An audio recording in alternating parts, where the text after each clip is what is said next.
Oi, gente, tudo bem? Hoje nós vamos continuar o estudo das funções, mas dessa vez nós vamos falar sobre a função afim, que é um tipo de função polinomial que é conhecida por todos nós como função do primeiro grau, mas genericamente ela recebe esse nome.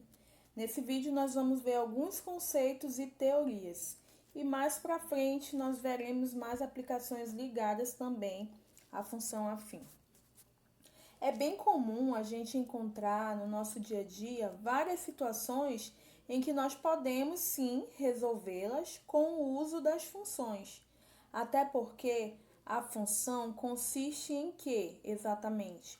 Consiste na dependência de duas variáveis diferentes, ou seja, de duas grandezas diferentes.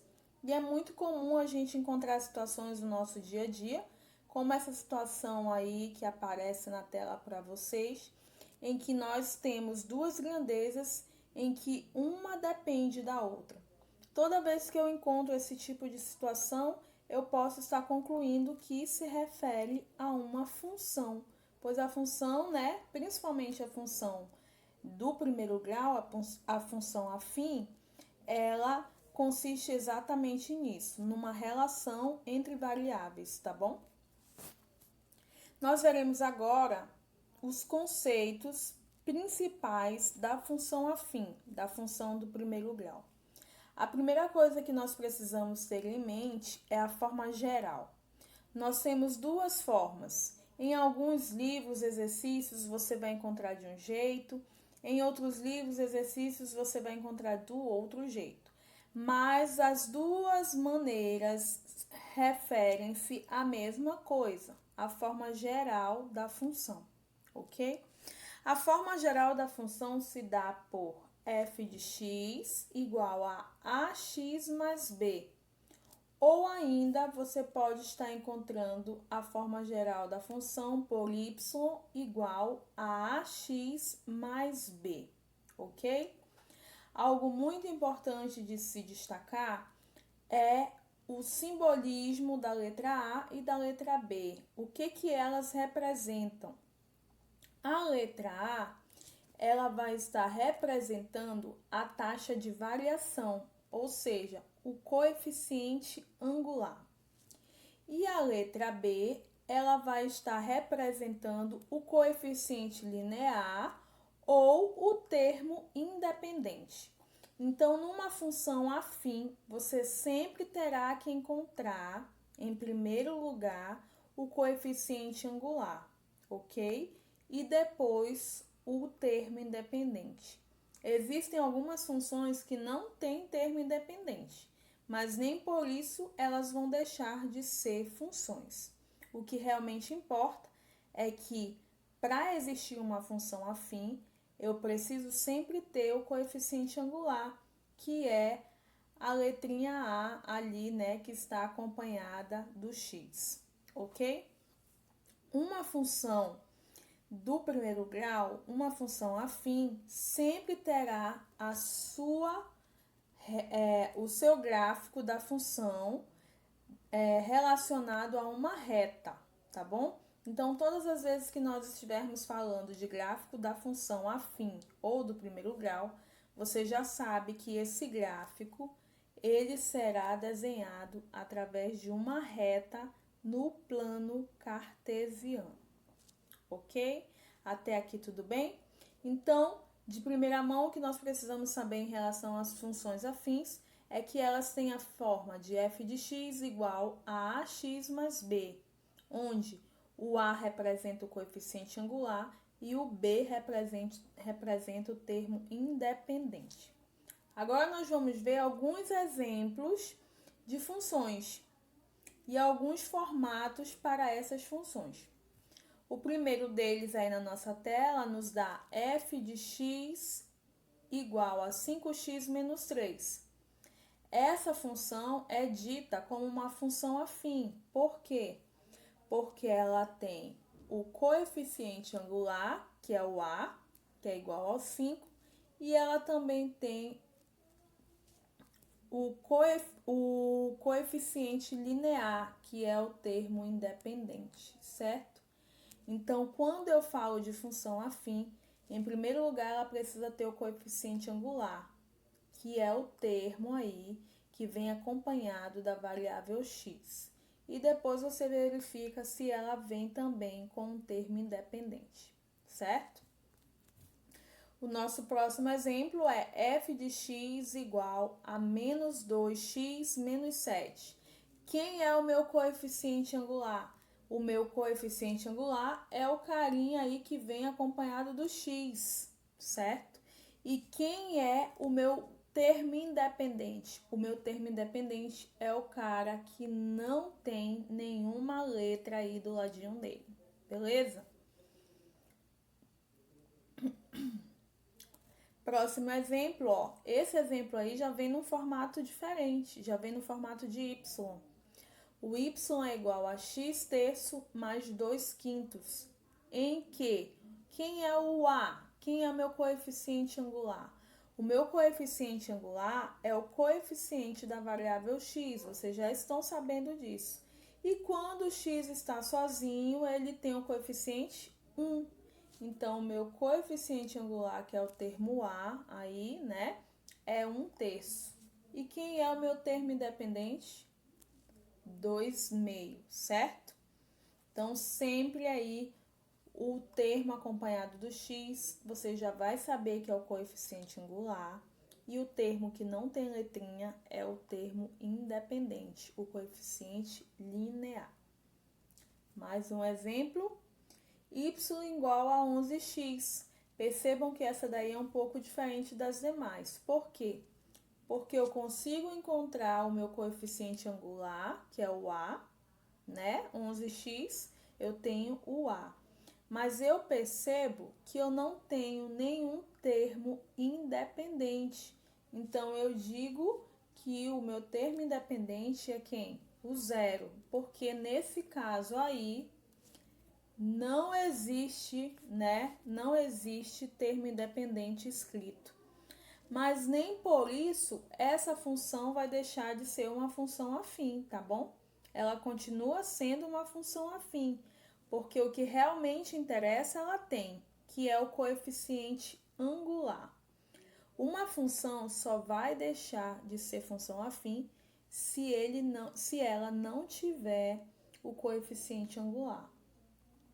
Se por acaso ela for formada apenas pelo termo independente, né? Aí eu tô dando um valor para y, né? No caso, então não existe função, não existe função afim.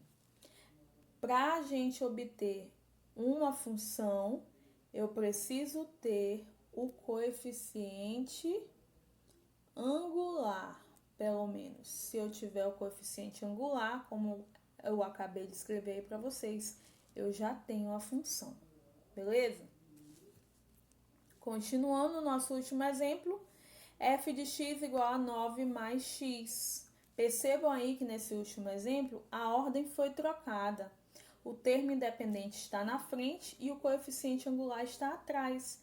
Mas nem por isso vai deixar de ser uma função. Continua sendo uma função. A única diferença para as demais é a ordem, mas é função do mesmo jeito. Quem é o meu coeficiente angular? É o x. Qual é o coeficiente do x quando ele está sozinho? 1, certo? E quem é o meu coeficiente linear ou o meu termo independente? Está bem na cara ali, né? É o número 9, ok? Então, uma função para ser chamada de função afim, ela precisa ter a forma de f de x igual a ax mais b. Muitas vezes o b pode ser até zero, mas o a nunca pode ser zero. O a sempre tem que ser diferente de zero, tá, galera? O a sempre tem que ser diferente de zero para existir uma função. Vamos agora ver as taxas de variação ou o coeficiente angular. Como é que eu faço para conseguir essa taxa de variação que é o coeficiente angular? Nós calculamos por essa fórmula aqui, tá? A é igual a f de D menos f de C dividido por D menos C. nós vamos verificar aqui nesse gráfico o que representa aí cada termo dessa fórmula para se encontrar o coeficiente angular. Você já sabe o que é o coeficiente angular, né? É o azinho ali que fica na frente do x, lá da minha função, que a gente acabou de ver. E através dessa fórmula nós conseguimos esse a. Mas o que ela de fato representa? Percebam aí na tela que nós temos um gráfico. E nesse gráfico aí, ó, eu tenho o f de D, o f de C, certo? Eu tenho um outro ponto ali, ó, o CF de C. Eu tenho outro ponto ali em cima, o DF de D, certo? Que é a distância. E embaixo eu tenho o C e o D. O que seria essa fórmula? Essa fórmula nada mais é que a divisão da variação vertical pela variação horizontal. Então, quando eu quero calcular o valor do meu coeficiente angular, na verdade eu vou dividir a minha variação vertical pela minha variação horizontal. Parece difícil, mas na prática não é. Nós só precisamos aplicar na fórmula aí que vocês estão vendo aqui na tela, ó. Que aí de boa a gente consegue esse coeficiente angular.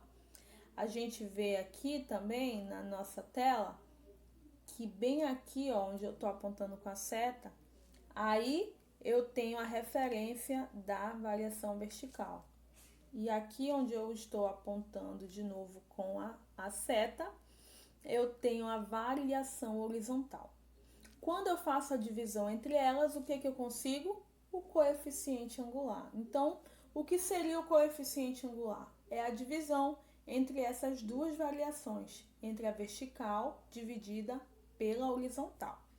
Agora nós vamos ver na prática um exemplo de como nós podemos aplicar essa fórmula aí da variação, tá bom? Com base na tabela, calcule a taxa de variação da quantidade de unidos da cigarra em função da temperatura, considerando as seguintes cidades: Porto Alegre e Goiânia. Beleza, gente, nossa tabela já apareceu aí. Agora nós vamos calcular a variação, certinho? Vamos relembrar da fórmula da variação que eu mostrei agora há pouco para vocês? A fórmula nos dá f de C menos f de D dividido por C menos D, ok? Quando a gente olha para essa tabela, embora ela não seja um gráfico, é óbvio, mas nós percebemos aí na tabela que nós temos os valores para f de x e os valores para t, ok? Então, a nossa variação vertical, que seria o f de c menos o f de d, será representado pelos valores que estão aí na nossa tabela em f de x aqui, ó, tudo isso, tá? Isso aí vai ser os valores que nós usaremos para representar a variação vertical, já que lá na fórmula é f de d e f de c. E aqui a gente tem um f de x, então representa a mesma coisa, beleza? Agora, a nossa variação horizontal será dada pelos valores que nós temos aqui, ó, na temperatura, que é representado por Tzinho, já que lá na fórmula nós temos D e C, ok? Então, vertical será o f de x e horizontal será o Tzinho aí da temperatura. Os valores que ele quer fazer a variação são os valores de Porto Alegre e Goiânia. Então, é exatamente isso que nós vamos fazer. Nós vamos colocar na mesma formação da nossa fórmula, ok? F de D menos F de C dividido por D menos C. Então, vamos lá. Quando nós olhamos para a tabela... Desculpa, gente, deixa eu voltar aqui. Quando nós olhamos para a tabela, nós percebemos que o f de x de Porto Alegre é 0.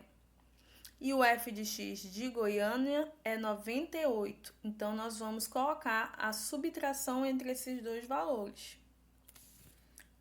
98 menos 0, certo? O maior menos o menor. E embaixo, nós vamos fazer a subtração da temperatura.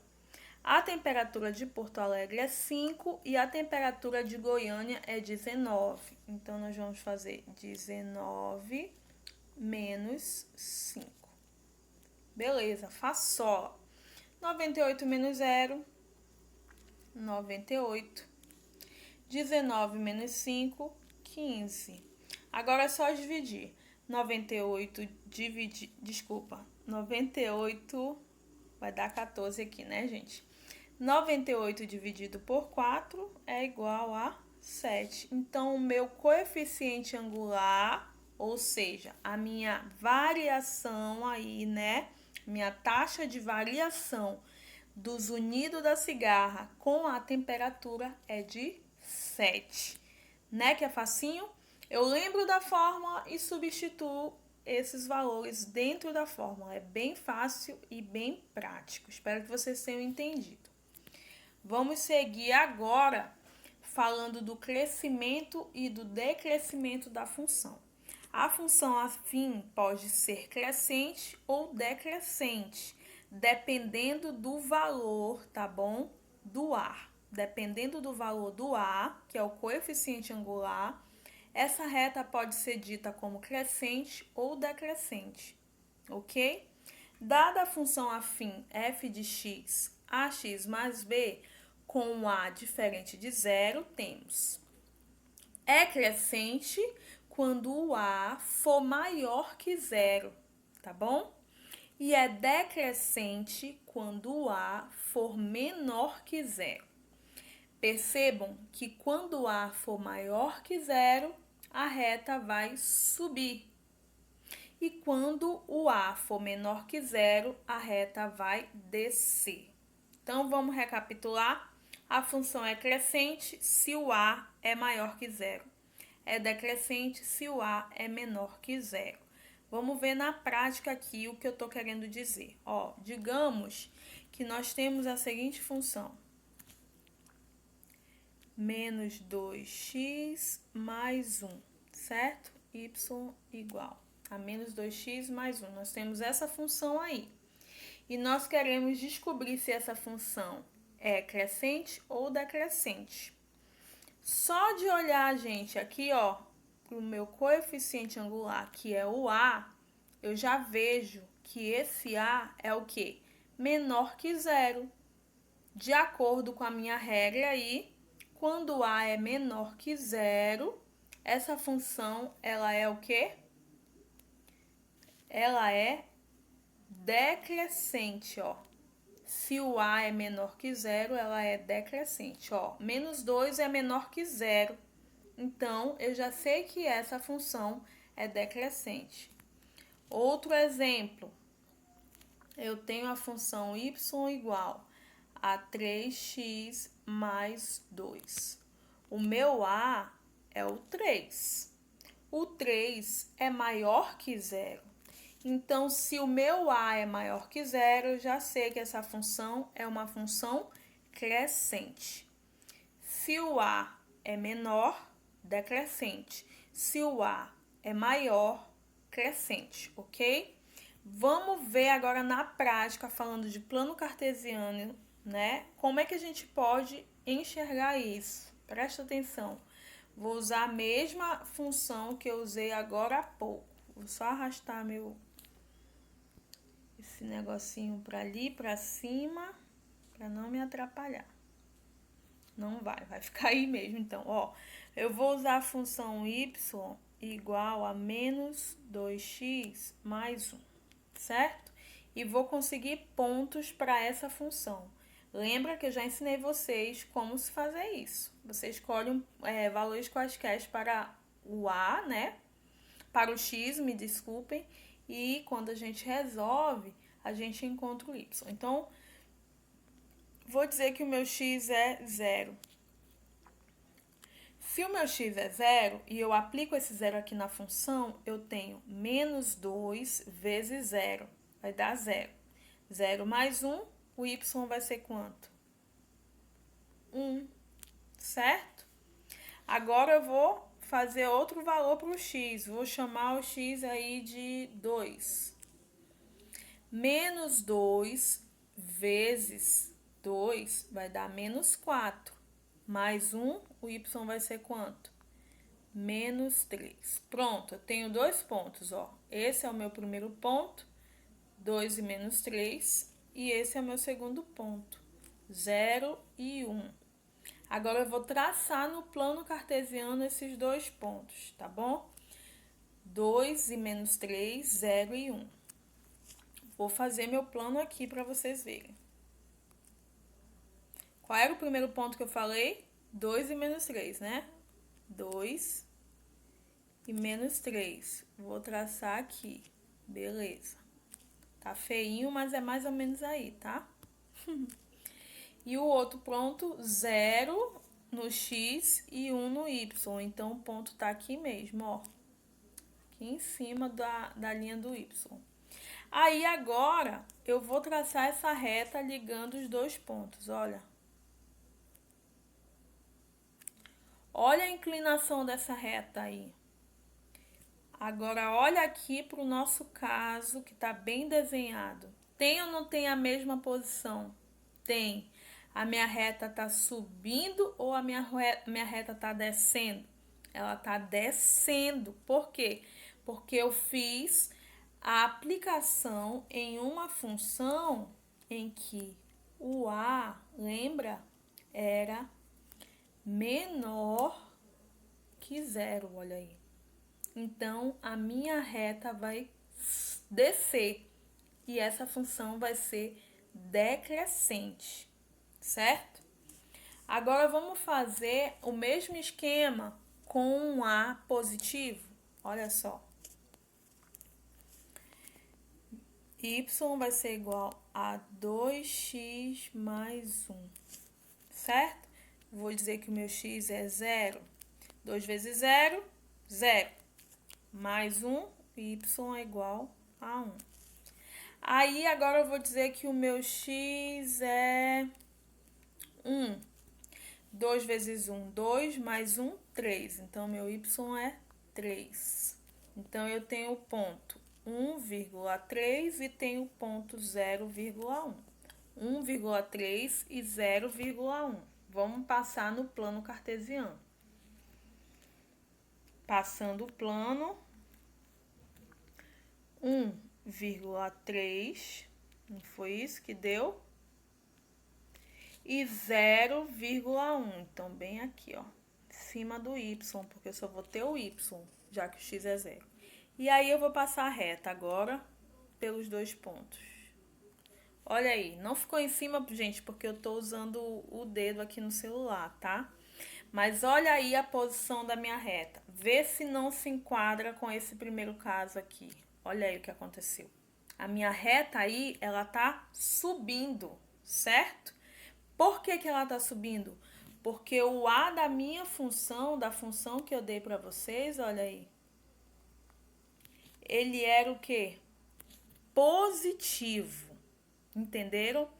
Então, quando eu tenho o A maior que zero, a minha reta vai subir e eu já sei que a minha função é crescente. Quando eu tenho A menor que zero, a minha reta vai descer e eu sei que essa função é decrescente. Aqui na nossa tela, com esses dois gráficos, a gente percebe bem claramente isso, olha aí. Primeiro caso, quando A é maior que zero, função crescente, a reta está subindo. Segundo caso, quando o A é menor que zero, a reta está descendo e a função é decrescente. Ok? Espero que vocês tenham entendido essa parte, porque é muito importante. E esse é o final do nosso vídeo. Espero que vocês tenham entendido o conteúdo. E se houver alguma dúvida, não esquece de me chamar, por favor. E não esquece de curtir o vídeo, ver várias vezes para tirar as dúvidas e sempre que possível vem aqui no canal, dá uma olhadinha nos vídeos anteriores para fixar bem o conteúdo. Beijo grande em todos vocês, tchau e até a próxima!